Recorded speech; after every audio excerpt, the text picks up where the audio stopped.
Selamat petang Tribuners, kembali lagi dalam Tribun Jogja Update bersama saya Noristera. Kali ini kami akan menghadirkan kepada Anda berita terkini terkait Rusia beri ultimatum Ukraina. Menteri Luar Negeri Rusia, Sergei Lavrov memberikan ultimatum kepada Ukraina pada Senin. Ultimatum kali ini berupa keharusan Ukraina untuk memenuhi permintaan Moskwa, termasuk menyerahkan wilayah yang dikuasai Rusia. Rusia mengancam biar tentaranya yang akan memutuskan masalah tersebut.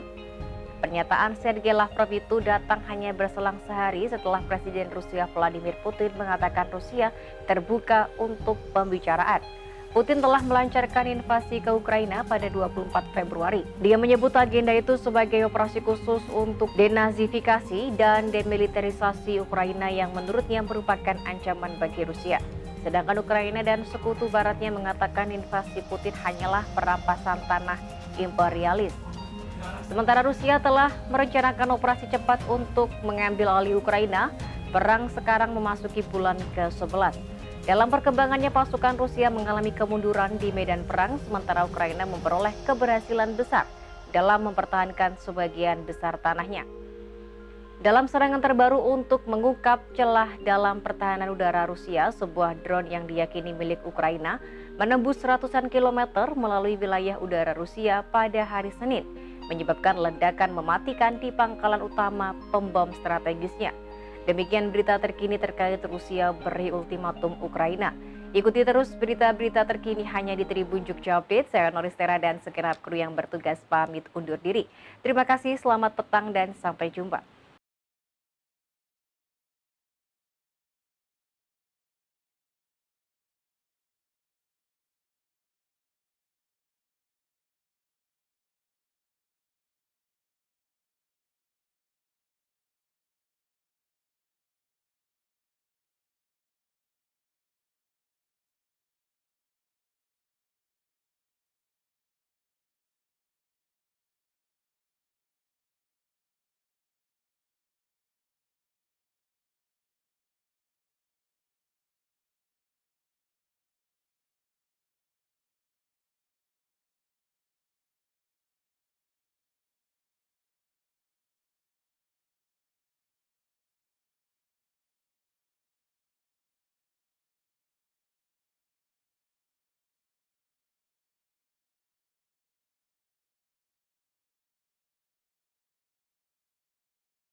Selamat petang Tribuners, kembali lagi dalam Tribun Jogja Update bersama saya Noristera. Kali ini kami akan menghadirkan kepada Anda berita terkini terkait curah hujan di Indonesia meningkat.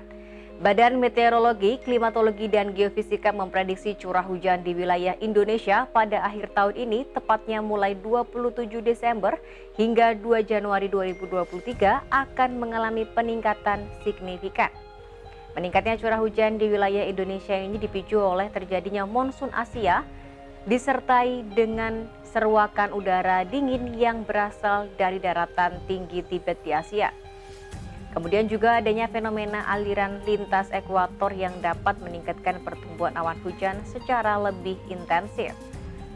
Kepala BMKG Dwi Korita Karnawati mengungkapkan dinamika yang terjadi di atmosfer Indonesia berpotensi besar untuk meningkatkan curah hujan dalam kurun waktu sepekan ke depan. BMKG, kata Dwi Korita, sebenarnya sudah memprediksi terjadinya peningkatan intensitas hujan sejak 21 Desember lalu. Kemudian pada Senin 26 Desember, BMKG mendeteksi ada penambahan satu fenomena baru lagi yang tentunya dapat berpengaruh terhadap dinamika cuaca yang ada di Indonesia. Dwi Korita memaparkan dalam beberapa hari terakhir terdeteksi terjadinya monsun Asia disertai dengan seruakan udara dingin yang berasal dari dataran tinggi Tibet di Asia. Dikutip dari Kompas.com, selain itu juga fenomena aliran lintas ekuator yang dapat meningkatkan pertumbuhan awan hujan secara lebih intensif. Demikian berita terkini terkait curah hujan di Indonesia meningkat. Ikuti terus berita-berita terkini hanya di Tribun Jogja Update. Saya Noristera dan segenap kru yang bertugas pamit undur diri. Terima kasih, selamat petang dan sampai jumpa.